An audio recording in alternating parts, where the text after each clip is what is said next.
What up? What up? Welcome to the Crown of Stitch podcast. My name is Nick Engvall. I'm with my guy Dexter to talk about some fitteds.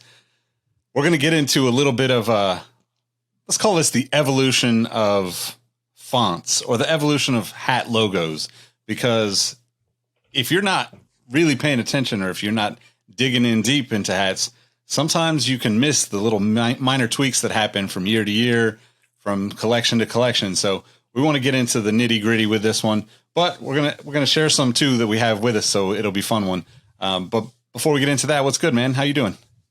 I'm doing pretty good, man. I got my Keith Remembrance white tee on. He's out there on the baseball or the softball diamond, getting his Will Clark JT Snow on right now. You know. Yep. Me too. Yeah.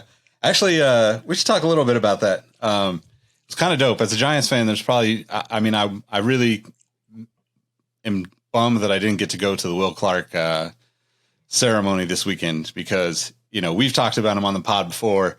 He's one of those guys that we looked up to growing up and just, man, absolutely beautiful swing. And to be honest, like he came from an era where the logo was actually probably the most simple. The Giants logo, the SF, was the most simple it ever was back then. You know, it didn't have the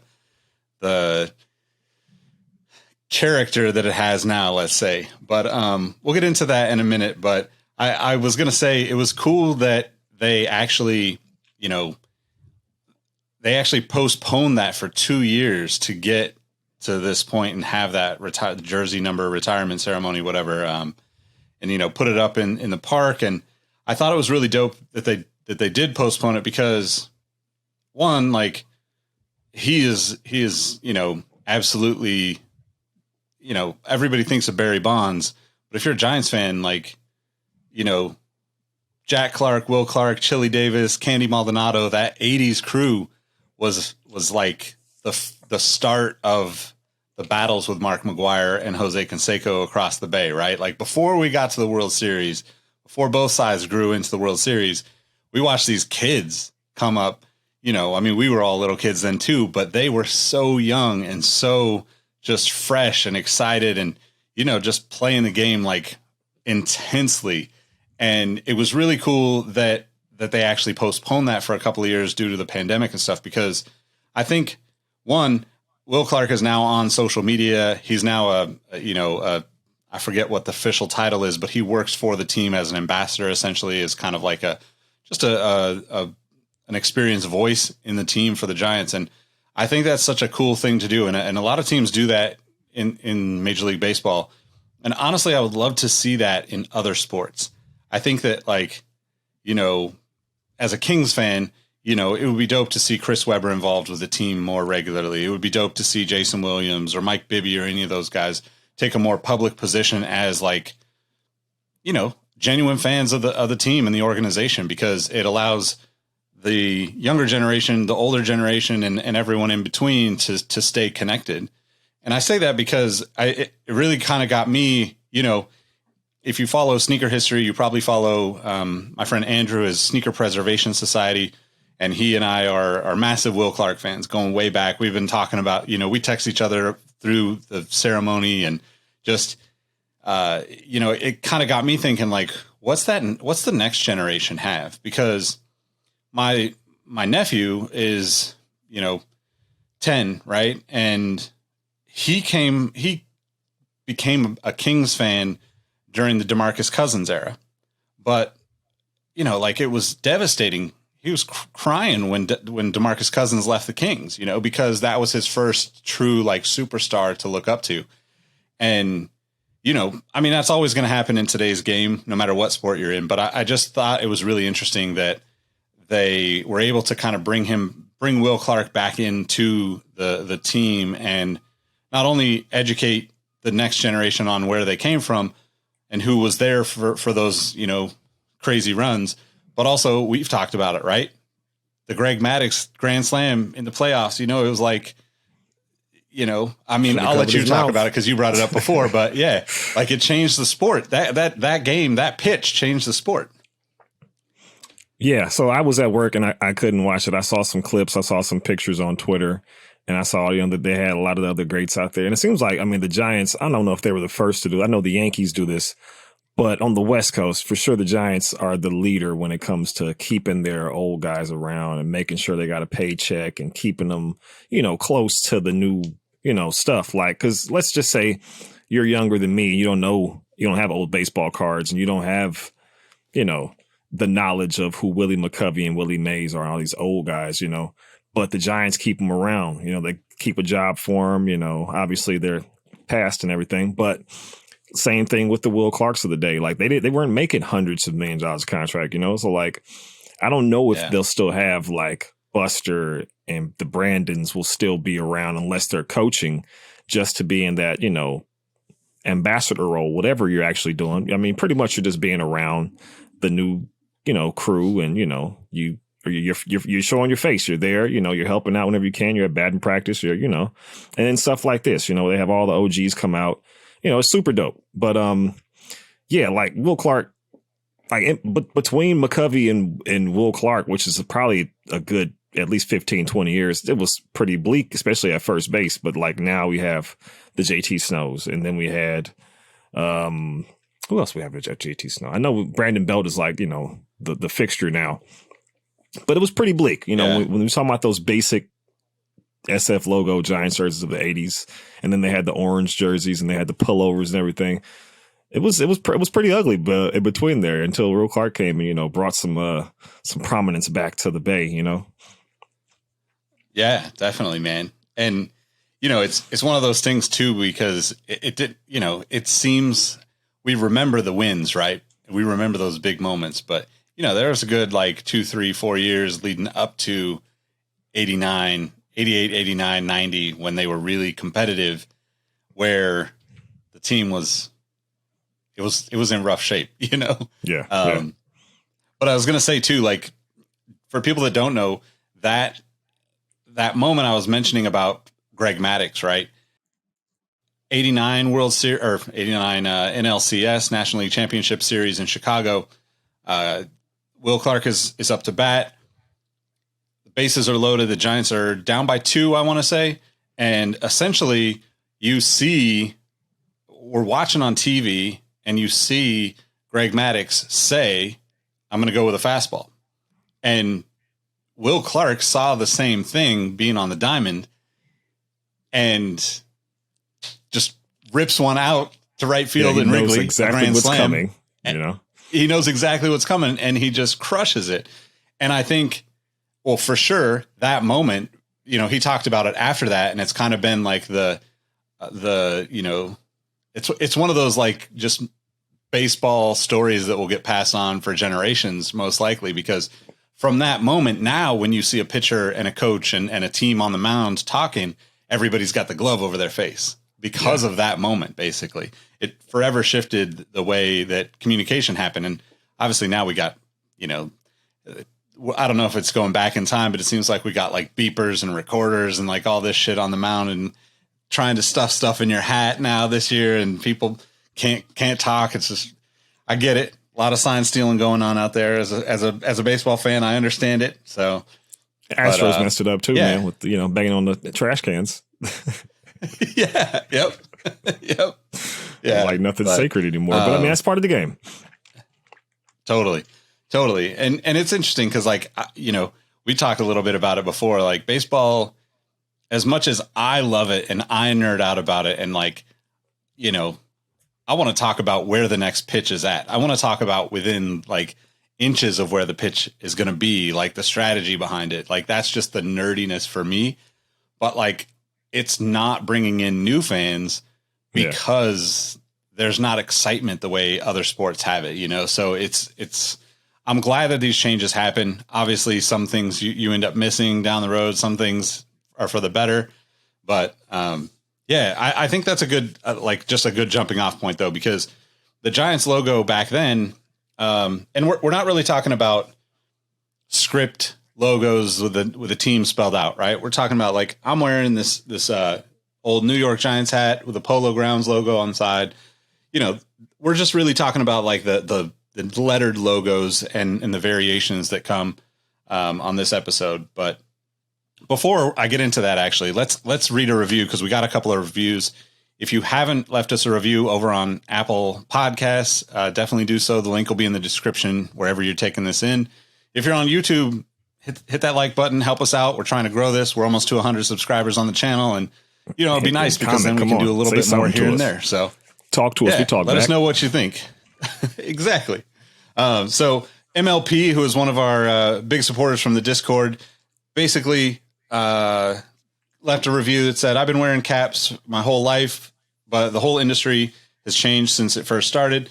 The Chrono Stitch crew helps put it all into perspective for me. They're popping off with information about a whole new world of colors, styles, and drops. The information they're filling your head with will make you go up a cap size. At least by listening, you'll know what to get, where to get it, and when to get it. So shout out to MLP. We appreciate you, man. Thanks for supporting everything we do. It really means the world to me. And yeah, we're just trying to fill your heads full of knowledge. We're trying to get you that Bochi size. We want to get you to that 8 1/4. That's right.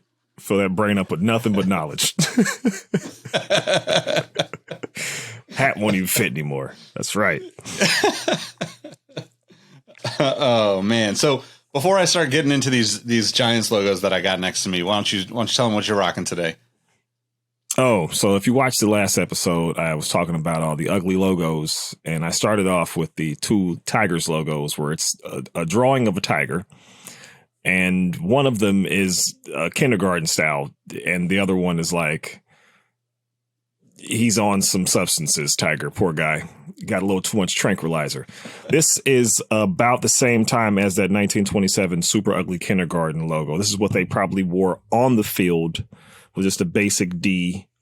And then that tiger, they was probably on a jacket or a sleeve or on a program if you went to the stadium or something like that. They didn't wear the logos like that on their hats, but yeah. Yeah, that logo is bananas. And I think like there's just beauty in the simplicity of it, right? Like sometimes it just gets to be too much to have all of the extras that come along with the evolution of logos. So not to like knock this Detroit logo, right? But like this is about as iconic of a logo as it gets, right? Exactly. It's the evolution we're talking about here. We had this very basic white here D, and then you have the superscript with all the what do you call all those extra little bits on the side? I forget. I think it's serifs. Yeah, technically, there we go. But, there we go. Yeah. But it's one of those. Yeah. Yes, exactly. But it's interesting, right? Because to a certain point, it's great, right? Like this logo is, has been essentially knocked off from every corner of the world, right? You've got like, you've got Fear of God, Benny Gold, you've got like Undefeated, you've got all these like streetwear brands that have knocked it off. Yeah, other baseball teams who've knocked them off. Baseball teams have knocked it off. The Birmingham Barons being one of them, right? Like their B is directly off of the design of the Detroit logo. Not that it doesn't look dope. I mean, it's kind of like one of those things where when you get a good font and you get a good look, you might as well, right? But and I don't mean that not knocking it off in a bad way. I think like for some of that stuff, like that's how these logos become like kind of legendary, right? It makes me think of like a lot of the skate brands, right? Like a lot of skate and a lot of hip hop brands will take an SF logo and turn it into a variation, or take an LA logo and turn it into a variation, an NYC or an NY logo. There's so many ways you can spin that. And I think that also helps drive back to the original kind of concept that we're talking about here. But with the Giants, for instance, first I was going to show this one because the Giants obviously started in New York, which is this hat. This is I want to say the 50s is this one. Sorry, this is a little bit older, like the 40s, I want to say, and then the patches from the 60s. But this is the Giants logo from New York in the 60s, which is, not like crazy different, but obviously cleaned up, kind of brought in a little bit tighter of a design. Yeah, way tighter. And like you know, the Mets logos now are a variation of this that are just even more condensed and more compact. So that's kind of the start of that conversation. But I think with when they came to the West Coast, I forgot to bring that flat logo, but this is basically it, right? Like this is a 49er version of the Giants, or 49er colorway. I forget what this pack was called. This is from a couple years back from Hat Club, but basically no changes, you know, no little extras on there, no serifs, right? It's essentially just a basic S and an F. It's almost like this D I have, but not as broad. Yep, exactly. And that's very much like, for us as Giants fans, that's very much like 80s baseball. Like this is kind of the vibe. The logo before was actually a little bit thinner. And if you go watch the last episode, my latest pickup prior to this episode was the Anchor Steam beer pack from Hat Club. And that logo is flat and even a little bit thinner on top of it, right? So it takes it in just a tiny bit more. And as they go, it just continues to evolve, right? Like this is kind of like a fatter. There we go. Yeah, exactly. There we go. Yeah, that's a good one. 58 to 72. And you keep rotating. And we have, nope. And then we have, nope. 73 to 76. And then there's 77 to 82.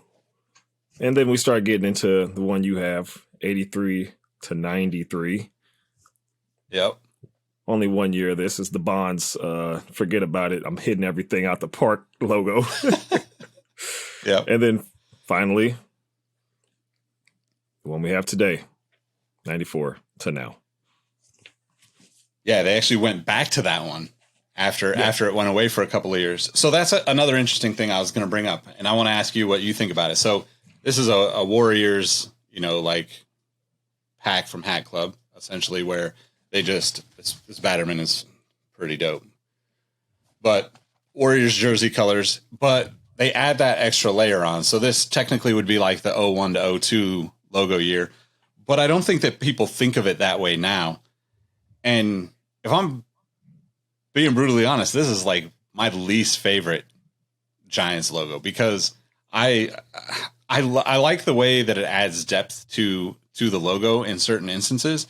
Yeah. But I also just love the simplicity of a single color on it. And it's interesting because that too has become a platform for people to change and, you know, make their own custom and make their own versions. And, you know, Hat Club, Topper Store, Lids, all these companies are dropping fitteds and using that because it gives them one more color to tie into that logo. So how do you feel about like that evolution, and where do you land on terms of like your favorites?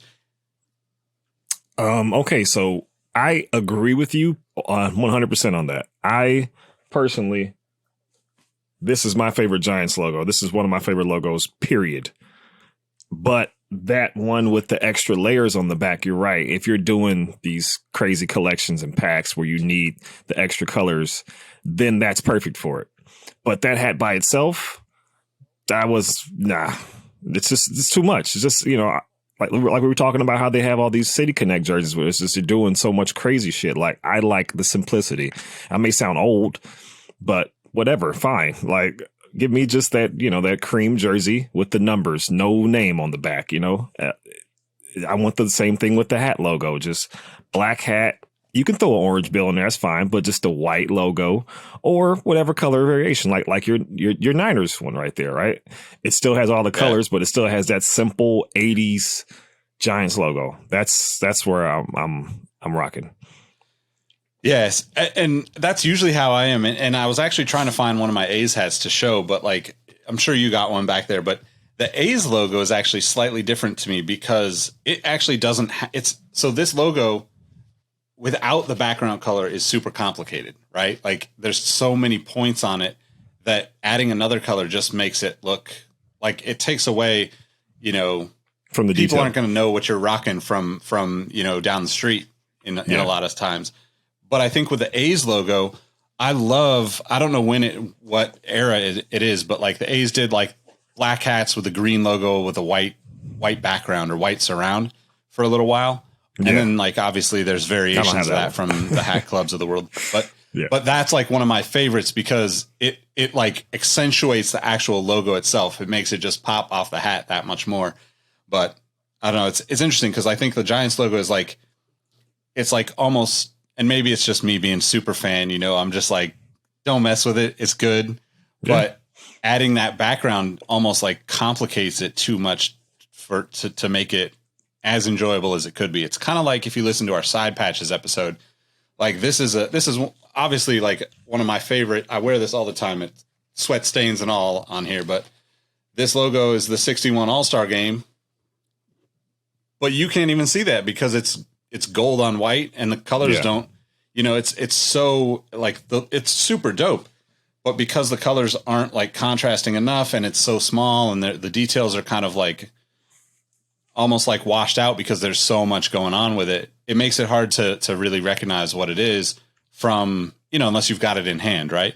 And that's one thing that I always kind of come back to with like the way these logos are presented is, if they could keep from going too far down that path, if they've already evolved and the hat, the logo has turned into something that's got a little bit more to it, then, you just don't need the duplicates. Like the old New York's, you don't need anything else. The same with the Mets, like you don't need anything else. You don't need more layers to that.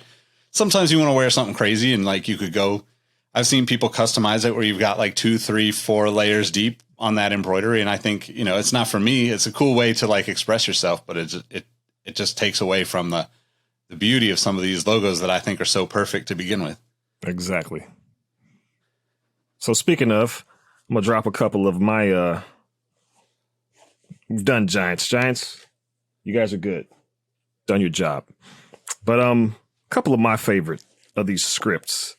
We're talking about A's. So let's go with the Kansas City A's. I know I wear this hat pretty often, but oh yeah, look at that. I mean, that's like, it's got the little serifs, as you say, but they're not crazy, They're, yep.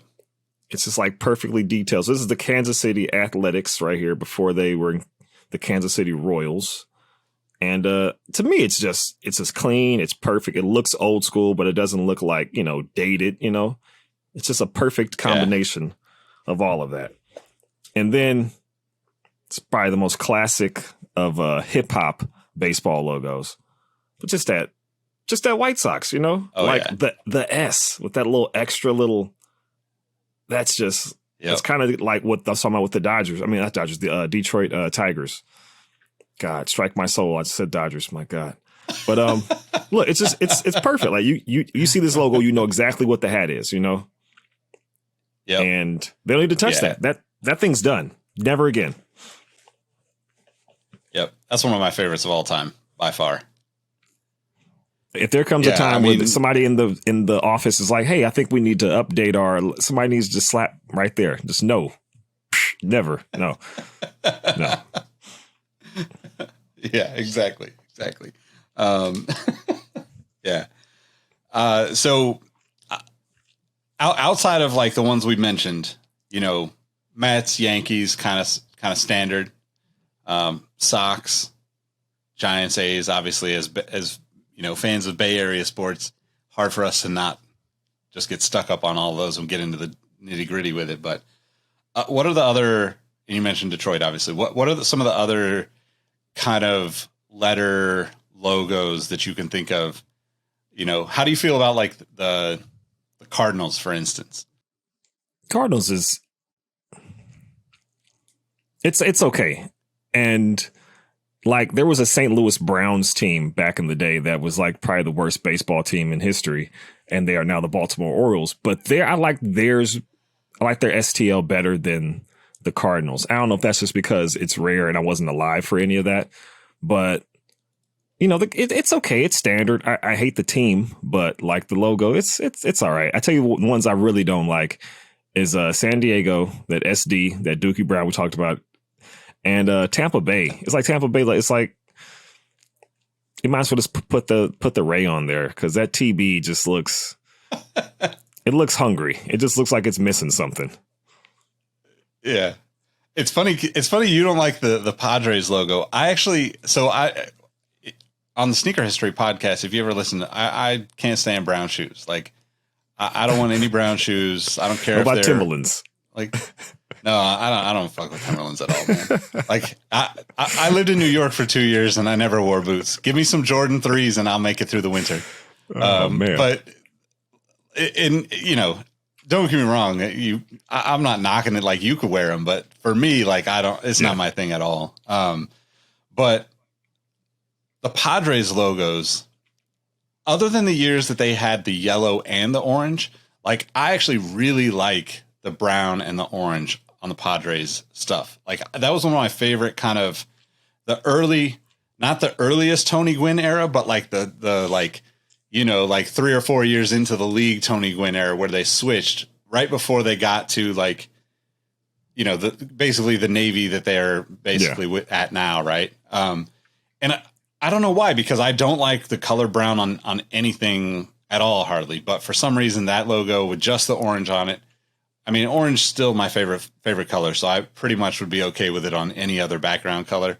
But I don't know. It's one of those things that I would have never thought that I would like that as much as I do, but I actually really like that. And the SD is super simple, so I'm not mad at it at all. I think it's one of those things where like they just had it simple and they hadn't messed it up the way like a lot of teams would experiment with it and change it. And how many times we've only done maybe 15 episodes of this show, and I would say every 2-3 episodes we're talking about a team that like botched their logo. They're like, oh, let's move away from something, only to go back to it 5 years later. So. See, I feel like that's them. That's San Diego. Like they were brown and yellow, which is a terrible combination. And I felt like they were like, man, let's try to be like the Giants a little bit and throw some orange on this brown. It's like, oh, get away from the brown, period.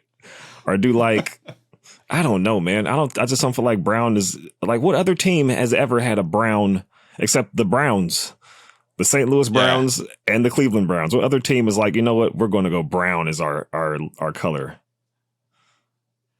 Yeah. I mean, that's what I actually like about it, though. It's different, like it's okay. I mean, we could get into the Cleveland Browns.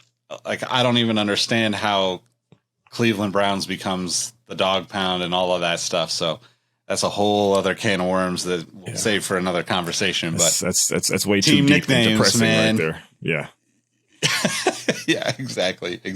But all right. So let us know what your favorite letter logos are, the favorite evolutions, maybe any of those things. Drop a comment if you're listening, if you're watching on YouTube, and hit that link. Join us in the Discord. Let's chop it up in between these episodes, and we'll get to know you. Maybe you'll be on the show with us, and we'll chop it up with you on the show someday. There we go. But before we bounce, what do you want to do? We got rocking it. We got kicks and fits. I almost said rocking and copping, but I do have that. And then I got a box sitting here that I haven't opened, so I don't know what's in it. And I could open it. All right, let's end with the unboxing. Let's do the kicks and fits first. You ready with yours? All right. I can be. You ready? You can go start. Okay, I'll do it. All right. So, fitted hat. Going back to that A's, just classic script. We're talking about this logo right here. Now, this is actually the 84 Giants A's crossover. I also got Bart doing the moon over here. But so since it has the Giants orange on there and it's red, I mean it's green, I thought to mix it up with the Nike Air Tailwind Stranger Things. Oh, right, nice. Here. Yeah. Because it has the orange, It has the... Yeah, that's a good one. I like that. Yeah, That's what I got. Good call. All right, so I got... This is one I've been wanting to talk about because if you watch, you could see it behind me here too. But I need to find a new pair of these. This is the Barry Sanders Zoom Turf, but this is the Michael Schumacher version from like 97. They made a retro a few years back. This one you can see is kind of just falling apart. I can't really do much with it at this point as far as wearing it, but displays. And because I broke out this one, yeah. Niners. Yeah. That's almost like a Deion Sanders combo right there. It feels like it. Yeah, it feels like a Deion shoe. That's what I was going to say. But if you got a size 13 or know somebody that has one, definitely hit me up. I'm definitely down. Scoop a new pair. But what You got any new pickups? You want to talk about a new pickup, or you want me to just rip this box open? I got a new pickup. Can you tell I'm waiting to whip? Can you tell I'm waiting to rip this box open? I realized that I hadn't opened it yet, and I was like, "What the hell did I buy?" I got this Seattle Mariners cool fashion NBA. It's got the Mariners with the Supersonics colors. You know, got this from Hat Club. That is fire. Yeah, I had to grab one. I was like, and you know, recently they've been having some of those hats have just been sitting there. I was like, oh, okay, maybe these young kids are onto the new fad. That's perfect for me. Right? Yep. I saw those too, and I was like, I gotta be smart about my spending. That said, I also am about to rip this open, and I don't remember what I got. So how smart am I really being? The PayPal paying for it comes through in the clutch. I'm like, oh, cool. I ain't got to spend this whole $55 today. Cool. Here's 12. Exactly. Yep. You know what's funny too is like I always like when I have PayPal money, it's almost like fake money. It's like, oh, it's in my PayPal, so I don't even got to think about it like being real and coming out of the main account. You know, like so I always justify all that shit with ridiculous things in my head of why I don't need to hold back. But so this is actually from Topper's store. Love Topper's store. I don't remember. Oh, okay. Uh-oh. I remember this. Yeah, this is great. Got a little something on there, but oh shit. Hang on. I gotta get the card out of here.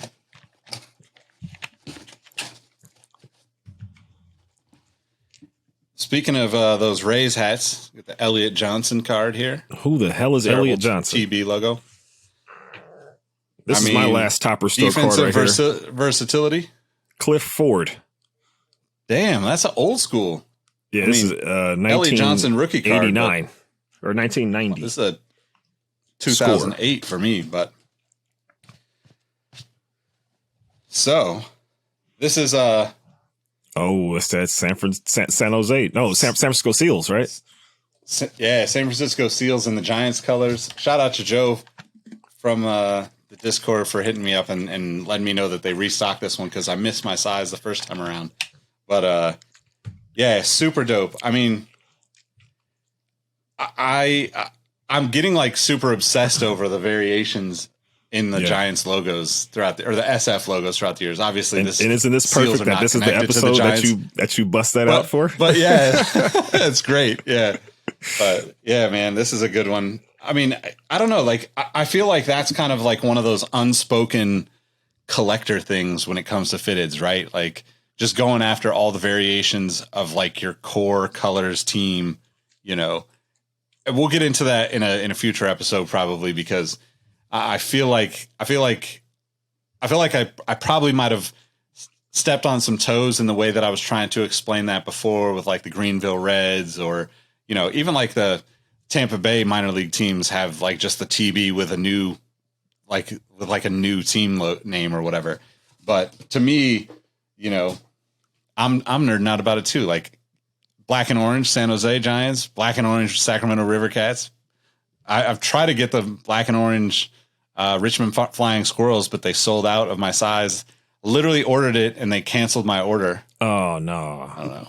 Damn. So they just didn't have that in stock apparently, but maybe I'll get it on the secondary market somehow. But yeah, it's one of those things. San Francisco Seals, that's like 20s, 30s. Well, I mean, no, Seal Stadium, it runs Seal before Stadium, up to 54, basically. Yeah, when they first got here, they played Seal Stadium. My aunt always tells me how when they first got here and like Seal Stadium was there for like a pretty decent time, even after they moved on to Candlestick. And then like, it was just pretty dope. Like I have that hat, but I have the blue and white, which I guess was their original colors. And then I have the Negro League seals with just like that seal on the logo on there. And I think that's blue and orange. Yeah. But yeah, they like Pokemon, man. Got to catch them all. Exactly. Yes, exactly. What's the name of that jersey company?